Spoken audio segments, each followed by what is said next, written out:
आलमगीर आलम से अब फिर होगी पूछताछ। ईडी के सवालों से आज भी होगा सामना आलमगीर आलम का। 6 दिनों की ईडी रिमांड का आज तीसरा दिन है।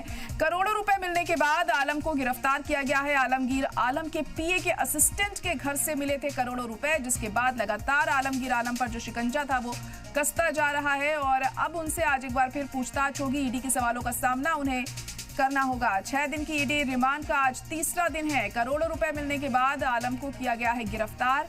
आलमगीर आलम के पीए के असिस्टेंट के घर से मिले थे करोड़ों रुपए, जिसके बाद लगातार उनके खिलाफ ये कार्रवाई की गई है और अब उनकी गिरफ्तारी के बाद तीसरा दिन है आज रिमांड का और आज भी उनसे पूछताछ की जाती रहेगी। और कितनी दिक्कतें आलमगीर आलम की बढ़ती हैं इस मामले को लेकर ये देखना अहम होगा। रांची से इस वक्त की बड़ी और अहम खबर आपको बता रहे हैं।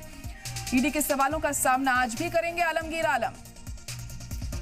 6 दिन की ईडी रिमांड का आज तीसरा दिन है और आज तीसरे दिन क्या क्या सवाल उनसे पूछे जाते हैं और जो भी जवाब वो इन सवालों का देते हैं, तो ऐसे में क्या ईडी उनसे मुतमईन होगी, ये भी बड़ी बात है।